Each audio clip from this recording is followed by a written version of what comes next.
자, 안녕하십니까. 곽동영입니다. 오늘 또 좋은 정보를 가지고 왔습니다. 슈퍼 메가캐스터 곽동영 강사라고 해놨는데, 여러분들 왜 내가 이 메가캐스터라고 하는 거 좋아해요?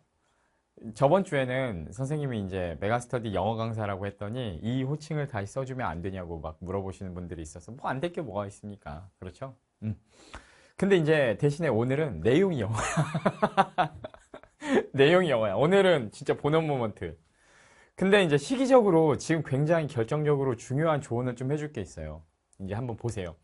내가 겨울방학 시작하면서 여러분들한테 영어 공부 관련해서 지금 이번 겨울방학 때 무엇인가를 밑준비를 해놔야 그 이후에 앞으로 쭉 편하게 간다라는 얘기를 굉장히 강조를 했어요. 그래서 어휘 공부 신경 많이 써라. 그리고 구문 독해. 특히나 독해 문법들 잘 해놔야 된다.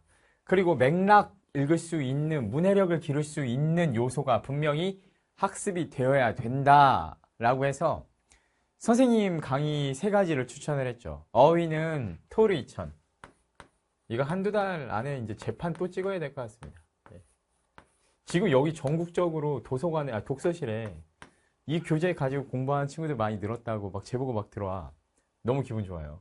예, 선생님이 한번 잘난 척 한번 하고 갑니다. 그리고 거기에다 더해서 수구독, 수능 구문 독해. 기초 문법, 독해 문법 잘 알아야 되거든. 근데 이제 선생님 같은 경우는 수능 지문으로만 수업을 하죠. 진짜 잘 나오는 애들만 위주로 해서 꼼꼼히 수업을 해주는데 이거 강조를 했었고, 그리고 맥락 잡아서 독해를 하는 그런 능력도 필요하다라고 해서 기유독, 기본 유형 독해. 사실 나는 어휘 전문 강사라기보다는 독해 전문 강사라는 얘기를 엄청 많이 했어. 이제 아무도 안 믿어, 근데. 근데 여튼 이렇게 세 가지를 그래서 공부를 좀 해주셨으면 좋겠다고 얘기를 많이 했어요. 근데 이제 이게 내가 강의 팔아먹으려고 여러분들한테 야, 뭐 만병통치약이 왔습니다. 이걸 꼭 해야 됩니다. 이렇게 뭐 꼭 했다기보다요. 그러니까 뭐 아예 아니라고는 못하겠지. 홍보 효과도 당연히 우리는 필요하니까 누구나 다 홍보는 하잖아요. 그죠? 모든 사람들이 일을 하는 모든 사람들이 홍보는 하는 거니까. 근데 선생님이 이거를요, 여러분들한테 강요에 가까운 강조를 했던 이유가 뭐냐면, 사실 여러분 3월달 대비로 이제 모의고사 훈련을 쭉 해보면요, 여러분들 분명히 느끼게 될 건데, 시간도 상당히 부족하고요, 독해를 하다가 중간에 턱턱 막히는 지점이 있어요. 근데 보통 독해를 하다가 중간에 턱턱 막히는 지점만 없으면 그냥 쓱 읽고 답 찾을 것 같거든? 그러니까 대표적으로 쓱 읽고, 그러니까 쓱박이라는 표현을 전 많이 쓰는데 복식 용어인데, 쓱 읽다가 답 딱 찍고, 쓱 읽다가 딱 찍고, 이제 이게 되는 문제들이 보통, 어떤 문제들이 보통 그렇게 되는 경우가 많냐면, 뭐, 일치불일치. 아니면은 도표 추론, 감정 추론. 우리가 흔히 쉽다고 생각하는 얘기하는 그런 유형들은요, 그게 좀 돼. 근데 그걸 가만히 생각해보면 나름 이유가 있다. 우리가 중간에 막히는 게요, 거의 대부분 모르는 어휘가 나타났을 때 그걸 추론하느라고 탁 막혀요. 근데 그걸 다는 못 없애도요, 중간에 모르는 어휘가 10개 있는 사람이랑 3개 있는 사람이랑 비교를 한다라고 하면 얘는 10번 탁 부딪혀서 뭐지? 하고 중간에 날아갈 가능성이 높은데 얘는 3번만 그런 상황이 오는 거예요. 확률적으로 봤을 때 어떤 영어 문제를 풀면요, 우리가 100%다 독해를 해야 답이 나오나요? 아니죠. 영어 공부해보면 알죠. 독해 못한 문장이나 어휘들 있죠. 분명히. 그래도 답이 나오죠. 그래서 보통은 답이 나오는 순간이 70에서 80% 정도, 이 정도를 알면 거의 확실하게 답을 찾을 수 있거든요. 100% 중에서.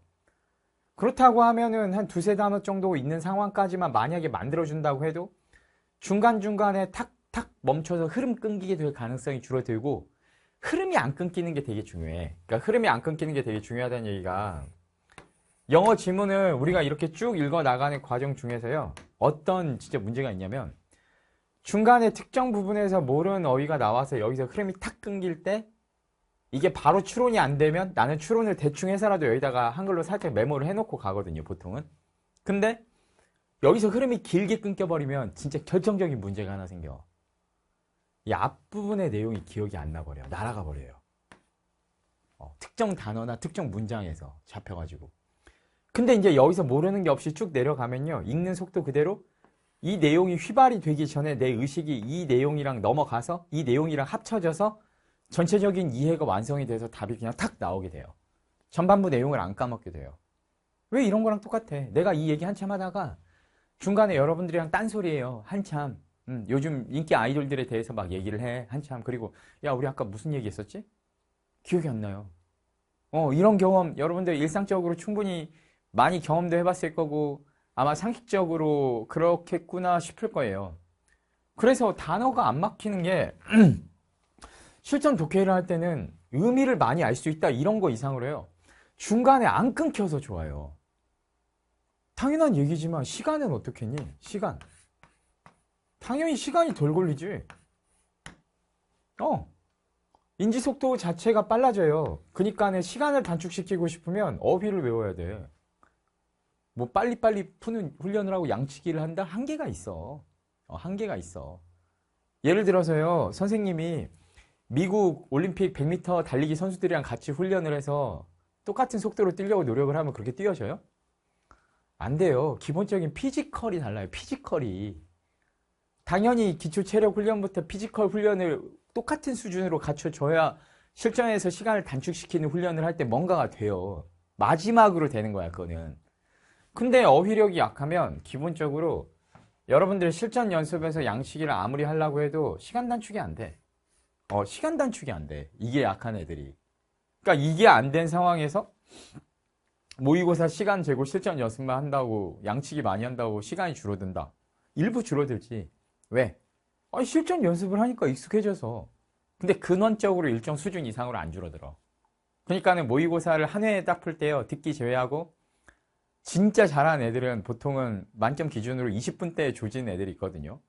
그러니까 듣기 빼고 독해 문제 전체를 95점 이상 맞는 정확도로 20분 안에 조지는 애들이 있어요. 근데 걔네들 보면 거의 대부분은 어휘가 거의 미친 수준이에요. 여러분 어휘가 미친 수준으로 해주셔야 돼. 이게 일단 기본적으로 시간 줄이는 전략이에요. 그래서 내가 방학 시작할 때 얘들아 영어 단어를 미친 사람처럼 열심히 외워야 된다. 꾸준히 외워야 돼. 이렇게 얘기를 했지. 근데 여러분들 중에서 이제 그걸 새겨 듣고 꾸준히 하신 분들도 있고 하다 말다 하신 분들도 있고 아예 안 한 사람도 있겠죠. 큰일 났어 임마 지금. 지금부터라도 빨리 시작해야 돼. 영어는 가성비 과목이잖아. 지금부터만 꾸준히 해줘도 11월 달에 1, 2등급 다 나오는데 이거를 안 먹고 가? 영어 등급을 주는데 그걸 안 주워 먹어요? 배가 불렀지. 그리고 나서 이제 후회한다니까. 언제 후회하냐면 그 12월 달에 1월 달에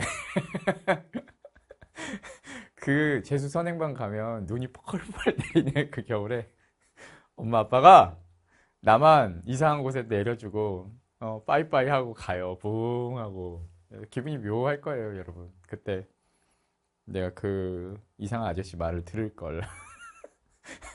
후회할 거야? 아직 기회가 있잖아. 이제 지금부터 해야지. 정신 바짝 챙기고. 그 몸소리 쳐진다. 그지? 지금부터 외울 거죠?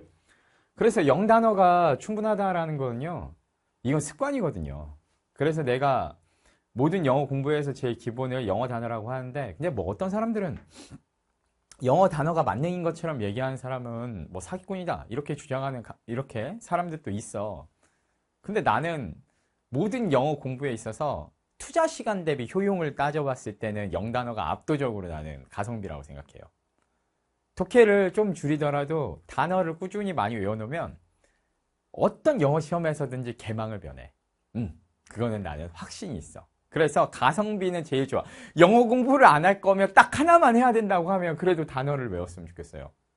독해 지문은 하루에 한두 지문만이라도 쭉 감각만 안 잊어버릴 정도로 유지해도 확 안 떨어지는데 영단어 공부를 놓아버리는 순간 영어는 퇴화가 시작돼요. 네, 망합니다. 단언컨대 망해요. 그리고 나는 이런 얘기할 자격이 좀 있지. 난 그래도 입시에서는 선생님 입결은 전설의 강사. 대한민국 인강판 전체에서도 탑 랭커 안에 드는 강사죠. 문과 탑 아닙니까, 선생님이? 생각해보니까 문과 출신으로서는 더 위가 없잖아. 선생님은 최고 수준에 어떻게 보면은 한번 랭크가 됐었던 강사니까 강사로서 말고 수험생으로서 서울대 경영을 정시로 붙었고 경찰대를 최상위로 붙었었으니까. 뭐 수석은 아닙니다만. 그러다 보니까 이런 얘기할 자격이 돼. 영단어가 여러분들을 자유롭게 해줘요. 영어 독해에서. 그리고 이제 여러분들이 독해에서요. 두 번째 만나는 끊김 포인트가 뭐냐면 그냥 긴 문장들 독해를 못 해냈을 때 끊기죠. 당연한 얘기인데. 그래서 어떤 특정 문장이 어휘가 안 막히는데 그 문장을 독해를 못 한다고 하면 어떻게 그냥 답이 없지. 근데 이거를요. 어휘를 많이 알면 우리 애들이 이렇게 해석할 수 있어. 영어 공부 시작. 아, 영어 공부의 시작이라는 뜻인가 보다. 이렇게 단어로 해가지고 추론을 해가지고 답을 뽑아내거든요. 그게 돼요. 언제까지 되냐면 중3 고1까지 돼. 중3 고1까지는 그래서 뭐 독해문법 필요 없어요. 이런 거 배우지 마세요. 막 이런 사람들이 인기를 끌어. 왜냐? 왜 그 쉽게 갈 수 있다라고 얘기하면 우리 학생들 혹하잖아. 그냥 뭐 거저먹는 거 좋은 줄 알고 그게 나중에 다 독이 되는데 그게 무슨 말이냐? 간단해. 문장들이 짧아. 단문이야. I am a boy. You are a student. 뭐 이런 문장 나오면 그냥 you are a student. 오케이. 네가 학생이란 뜻이로구나. 이렇게 추론이 되거든. 근데 이제 문제는 뭐냐면요. 내가 어저께 수능 구문 독해에서 2025학년도 수능 지문들을 최고 난도 지문들을 브로그로 올려줬거든요. 그 강의를 편집을 하고 다시 찍으면서 내가 느낀 게 아니 한 문장인데 여기서부터 시작해서 여기서 끝나는 문장들이 있어요. 겁내 길어요. 막 그 안에 세부적인 절이 막 4개, 5개가 붙어있는 문장들도 있단 말이야. 예. 뭐 부사절이나 형용사절 중에서 관계사절 같은 거 붙어가지고 겁내 길어지고 막 추상적인 지문들. 그거는 처리 못해요. 중간중간에 뇌절이 막 수시로 오고 막 하기도 싫고 막 미치겠고 까먹고 막 이런 모먼트들이 막 와 순간순간 못해. 그래서 기본적인 내가 구조 분석 능력 같은 것들이나 문법적 파악 능력이 분명히 있어야 돼요. 이런 문장 패턴은 어떻게 해석하는 거다라고 해서 그게 알고리즘화 돼 있어야 돼요. 관계사절 들어가면 보통 이런 패턴 많으니까 이렇게 분사구 이런 형태는 거의 분사구문이었지. 이런 형태는 뭐였지? 이런 형태 문장은 이렇게 보통 해석했었지.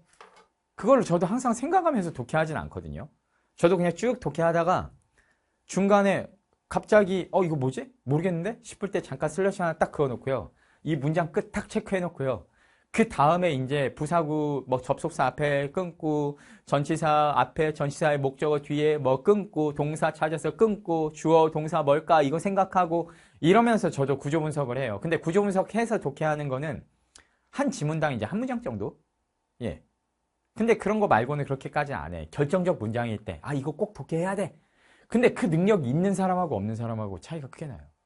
그러니까 내가 이 문장을 깨고 싶은데 어휘도 안 막히는데 정확하게 깰 수 있냐 없냐.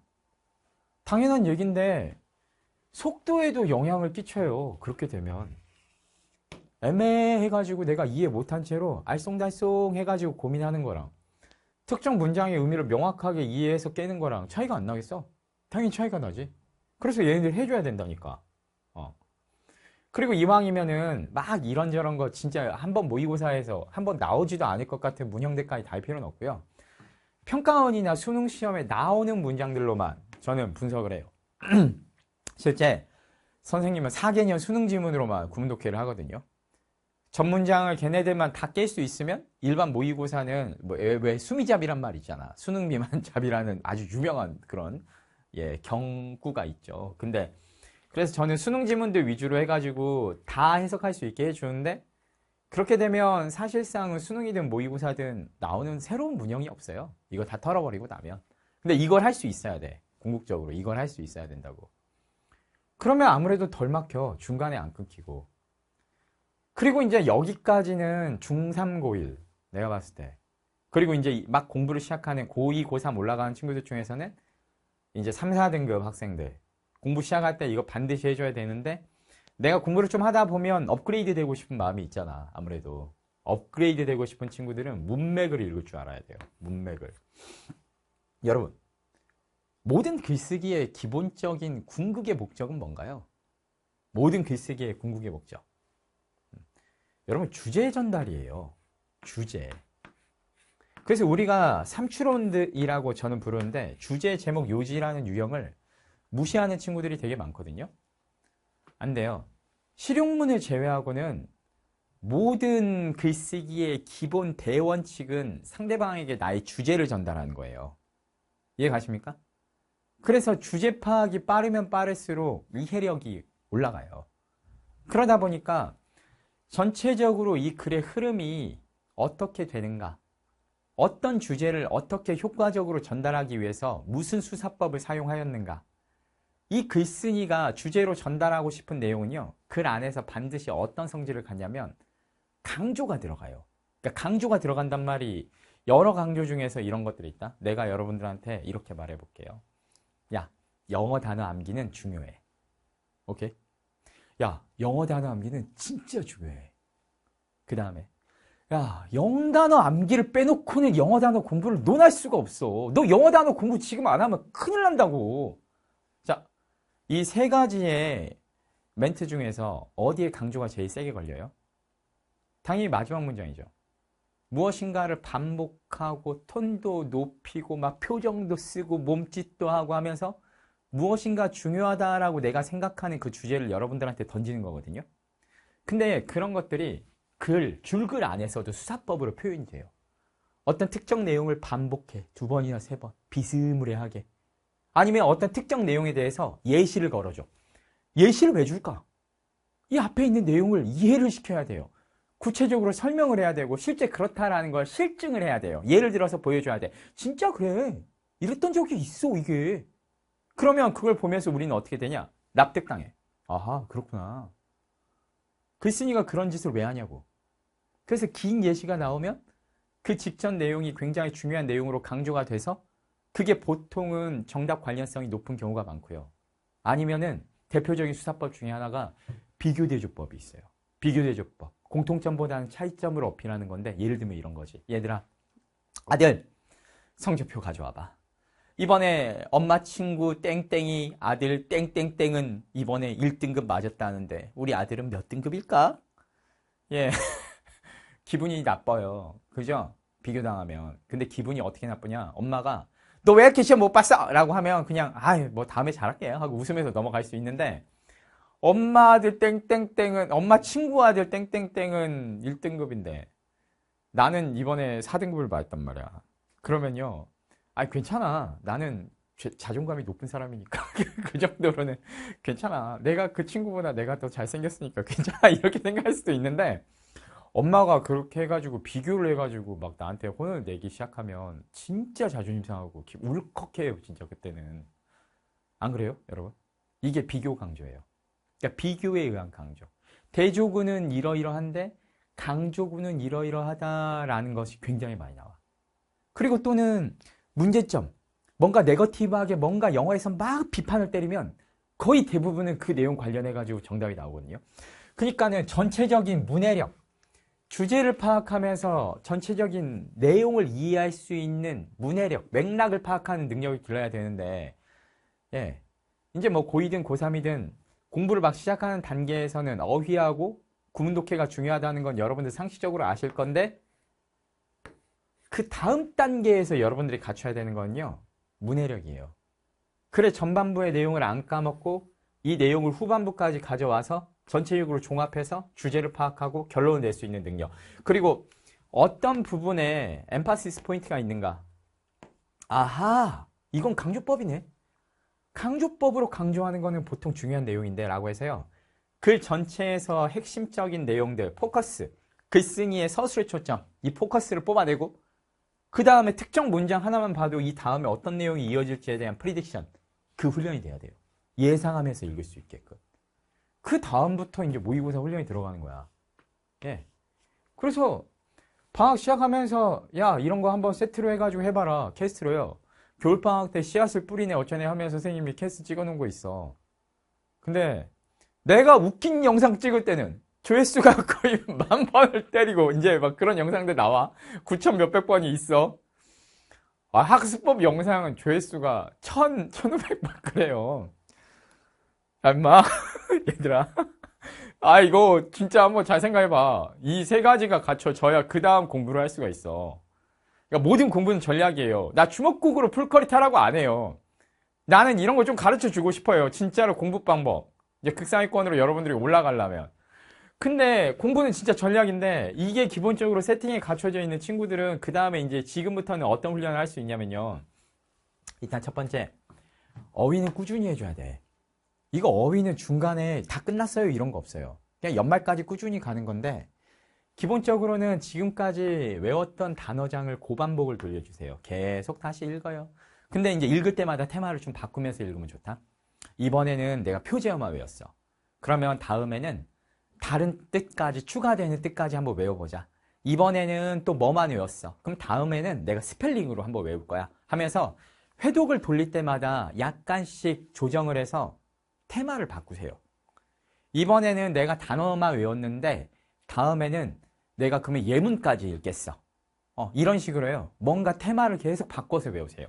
다각적으로. 한 번에 그걸 다 외우려고 하지 말고 순환 속도를 조금이라도 높이게. 그러면서 독해 공부하다 나오는 새로운 어휘들 있잖아요, 여러분. 이 중에서 모르는 어휘들을 암기했었던 단어장 여백에다가, 그래서 선생님이 토르 2000 단어장에는 항상 단어 옮겨 적는 칸이 있죠. 이것도 여백을 만들어 드린 건데 이 어휘들을 여기다 적어놓고 얘네들 고반복할 때 같이 외워버려요.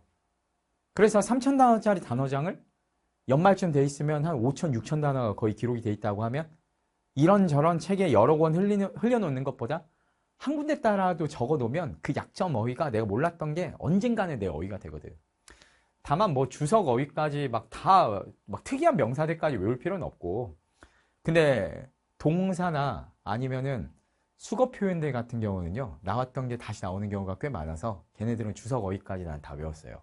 다만 막 특이한 명사 있잖아. 막 심혈관계 어쩌고 저쩌고 뇌내 뭐 삽입 임플란트가 어쩌고 저쩌고 막 이런 것들은 이거 안 나오겠지 싶은 것들이 가끔 있잖아. 이거 선 넘은 단어들. 그런 거는 안 외웠어요, 선생님도. 예. 그리고 이제 이걸 하면서 그 다음 단계에서는 뭘 해주느냐? 모의고사 이제 푸셔야 돼요. 오늘 이 얘기 하려고. 어차피 이제 로키 2000 다음 주 주말 정도에 어쩌면 나올 것 같은데, 주 1회 정도 안 풀어본 사설이나 교육청 모의고사 같은 거 꾸준히 한번 풀어보시면 좋겠어요. 근데 이제 이거 훈련 관련해서도 내가 로키 2000에 해줄 얘기긴 한데, 이제 강의 안 듣는 친구들도 있을 것 같아서 선생님이 포괄적으로 설명을 좀 드리자면, 예. 참고로 뭐 로키 2000은 메가패스만 있으면 누구나 들을 수 있어요. 교재 구매 필요가 없거든요. 예. 무료 자료로 해가지고 원데이 특강이에요. 그러니까 일요일날 하루 날 잡으면 아침부터 오후까지 들으면 다 들을 수 있어요. 그래서 한번 꼭 들어봤으면 좋겠어. 여러분들 그냥 위에서 선생님 특별히 수익 욕심 없이 만든 강의니까. 이 주 1회 정도 실전 모의고사 풀이 훈련을 해야 되는데 이걸 꾸준히 하면 정말 좋죠. 근데 이제 여러분들께서 이 훈련을 할 때 주안점을 둬야 될 게 있어. 이게 실전 훈련을 하면서 단순하게 우리 친구들이 양치기를 해서 문제풀이 감각을 끌어올리는 거에만 집중을 하거든요. 모의고사 풀이 훈련에 대해서. 근데 그렇게 하면 미안한 얘기인데 앞에서 언급을 했었던 이 3대 요소에 대한 추가 학습이나 능력 강화가 안 돼요. 그러다 보니까 모의고사를 일주일에 한번 실전으로 시간 재서 풀고 나면요, 채점한 다음에 반드시 여러분들께서 복습 정리를 해줘야 돼요. 다만 모든 문항을 다 복습 정리하는 거는 시간 낭비예요. 그러다 보니까 나는 어떻게 하냐면 틀린 문제, 내가 틀린 문제는 당연히 해줘야지. 그리고 맞았든 틀렸든 전체 3점 다, 3점짜리 문제는 전부 다. 그리고 내가 특히나 싫어하거나 약하다 생각되는 그 유형은 맞았어도 전부 다. 그래서 이렇게 3종에 대해서 복습 정리를 해주셔야 되는데, 복습 정리는 어떻게 하느냐? 처음부터 끝까지 해설지 참고해가지고 올정독을 한번 해주세요. 근데 이때는 무엇을 위해 하는 거느냐? 실전 감각을 위해서 하는 건 아니에요. 풀고 채점한 순간 실전 감각 훈련은 다 끝난 거예요. 근데 영어 점수를 올릴 때는 실전 감각 외에 아까도 말씀드렸듯이 어휘력이나 구문 독해력이나 맥락을 파악하는 문해력이 중요하다고 했죠. 처음부터 끝까지 한번 읽으면서 내가 몰랐었던 단어들 다 추려내. 그래서 옮겨 적어놔, 단어장에다가. 그리고 두 번째는 구문 독해 능력. 쭉 독해하면서 이거 뭐지? 한 번에 안 읽혀. 뭔 말인지 모르겠어. 그 문장들을 분석해서 내 힘으로 독해를 하는 연습을 반드시 해보셔야 돼요. 그래서 이 문장을 다음번에 내가 실전에서 만났으면 무조건 독해할 수 있게끔 독해 패턴, 방법의 알고리즘을 갖춰 놓으세요. 이런 문장은 이렇게 해야 되는구나. 이럴 때는 끊어있기를 이렇게 해야 되는구나. 아, 이럴 때는 내용 삽입이 이렇게 되니까 주어 다음에 아, 여기에 서술어가 있구나. 이런 것들을 정확하게 해놓고 가야 돼요. 그리고 마지막으로 글 전체 내용을 내가 확실히 이해를 했는가, 주제가 무엇인가, 이런 것들까지. 그리고 우리 강의 수강생들 같은 경우는 강조 포인트, 엠파시스 포인트가 어디 있는지 확인도 해보고 스키마 레퍼런스 해놓은 내용 깔끔하게 잘 떨어졌는지도 확인을 한번 해보면 굉장히 좋겠지. 그래서 얘네들에 대해서 이 정리를 반드시 해주셔야 돼요. 근데 이제 그러다 보면 뭐가 나옵니까? 나의 약점 유형이 고질적으로 약한 약점 유형들이 나오거든. 그러면 얘네들을 어떻게 해버리면 되냐? 내가 빈칸이 너무 약해. 컴플렉스야. 항상 짜증나, 빈칸 풀 때. 하루에 한 문제씩만 더 풀어봐. 그냥 딱 하루에 한 문제씩만. 기출문제집이든 수능특강이든 뭔가 하나 딱 갖춰놓고요. 엔제도 좋고요. 그냥 빈칸을 하루에 한 문제씩만 이렇게 분석하면서 꾸준히. 약해? 하루에 2문제씩 풀어보면 한 달만 딱 풀어봐 어떻게 되나. 그래서 그 다음에는요. 아니면 인강을 들어봐도 좋지. 선생님 심화유형 라이트 같은 거, 빈순사 2점 특강 같은 것들 정리 잘 해놓은 거 있잖아요. 그런 것들에 대해서 약점 유형 보강을 꾸준히, 양도 많이도 필요 없어. 하루에 한두 문제 정도씩만 얘네들을 모의고사 꾸준히 복습 정리한다고 하면, 정리해주면 충분. 그리고 모의고사는 주말에 날 잡아서 풀고, 그리고 주중에는 엠빵에서, 월화수목금 엠빵에서 오늘은 몇 개씩 복습 정리. 이렇게 하면 시간 부담도 없어. 그리고 단어도 그때그때 외우고 그 다음에 옮겨 적어 놓는 거야. 한 번은 꼼꼼히 외워주고. 어때요? 이렇게 설계를 해서 꾸준히 쭉 연말까지 가기만 하면 되는데. 간단하죠? 예. 이게 이제 영어 공부예요. 여기서 이제 양을 개인별로 조절은 할 수 있어. 조금 더 늘리고 줄이고 개인별로. 근데 이제 여기서 어드바이스 하나 줄게요. 이제 모의고사 실전 훈련을 해라고 하면 우리 학생들이 제일 실수하는 게 하나 있다. 시간을 실력이 부족한 상황에서도 똑같이 70분을 잡고 풀려고 하면 당연한 얘기인데요. 안 돼요. 예. 그거는 훈련적으로 봤을 때, 인지훈련적 관점에서 봤을 때 굉장히 잘못된 훈련이에요. 여러분, 내가 달리기를, 운동장을 한 바퀴 뛰는데 4분이 걸리는 사람이 있어요. 제대로 뛰려면. 근데 이걸 1분 만에 뛰어라고 하면 어떻게 뛰어야 돼요? 1분 만에 안 뛰면 때려 죽인대. 당연한 얘기인데 1분 만에 뛰는 방법은 트랙 안쪽으로 야매로 대충 뛰는 방법밖에 없어요. 근데 야매로 대충 이렇게 눈속임으로 대충 뛴다고 쳐봐. 완성도가 몇 점이나 되겠어요? 그러니까 실력이 안 늘어요. 그래서 여러분들께서 실전 모의고사 풀 때 제일 주안점을 둬야 될 것 중에 하나가, 이제 로키 2000에 이런 얘기를 해드리는 건데, 처음에 모의고사를 풀 때요, 내 실력을 다 발휘했다 싶을 정도로 완전 전심전력으로 집중해서 한번 시간 제한 없이 풀어보셔요. 근데 그렇게 풀었는데 선생님 95분이 걸렸고 제 점수는 지금 82점이에요. 예를 들면 이런 식으로 해가지고 자기만의 맥스 점수와 그때 맥스 시간 자체를 체크해내는 거예요. 이해 가십니까? 그 다음에 어떻게 하느냐? 공부를 해서 점수를 끌어올리는 것을 목표로 하고 또 열심히 풀면서 여기서 시간을 단축시키는 걸 목표로 해가지고 시간 관리를 하시는 거예요. 그래서 시간을 처음에요. 여러분들이 조각을 할 때, 조각을 한다고 제가 그렇게 표현하는데, 오늘 처음 모의고사 훈련하는데 지금 70분 딱 재고 풀면요, 우왕좌왕 긴장해가지고 할 것도 못하고 강의에서 배운 거 스키마 레퍼런스 하나도 못 써요. 엉망진창 그냥 개판돼요. 근데 이렇게 해가지고 시간을 충분히 잡고 내가 해야 될 이런 행동 목표 같은 것들을 적어놓고 잘 보이는 곳에다 붙여놓고, 아, 모의고사 시작하면 로키 시험 강의에서 봤던 대로 이렇게 해보자 라고 계획을 짜가지고 이렇게 들어가죠. 그러면 뚜덕뚜덕 천천히 몇 번 그렇게 모의고사를 몇 바퀴 돌리고 나면 그 다음엔 어떻게 되냐? 자연스럽게 체화가 되거든요. 그러면 굳이 신경 안 써도 점점 시간 줄어들고, 점수를 유지하면서 그럼 내가 어디서 시간을 조금 더 줄일 수 있을까? 실력을 끌어올리면 시간 줄어드는데 이건 기본적으로 하는 건데 어떤 야매 꼼수를 한번 써볼까? 이제 이런 생각이 돼요. 그러면서 점수를 유지하면서 점점 시간 줄이는 조각을 하셔야 돼요. 그래서 이제 우리 학생들이 선생님 빈칸은 평균 몇 분 잡고 풀어야 됩니까? 내가 어떻게 알아? 나는 3, 40조 자꾸 풀어. 너도 그렇게 한번 해보든지. 이게 효용이 있어? 이런 조언이? 없지. 막, 진짜 기만하는 거 아니에요, 선생님? 아니에요, 진짜로. 강사들은 다 그렇게 할 수 있겠지. 그러니까 효과가 없다니까. 내 기준 시간에 여러분이 맞추는 게. 평균 시간이란 것도 의미가 없어요. 나의 시간에 맞춰야 돼요. 그러니까 여러분들이 이 약점 훈련할 때도 내가 빈칸을 정확하게 하나 맞는데 보통 몇 분, 몇 초가 걸리는가를 체크를 해본 다음에요. 그러면 나는 여기에서 어떻게 합리적으로 시간을 단축하고 정확도를 유지할 수 있을까 또는 끌어올릴 수 있을까 이렇게 자기만의 시간을 측정해서 측정 시간을 단축해야 돼요. 측정 시간을.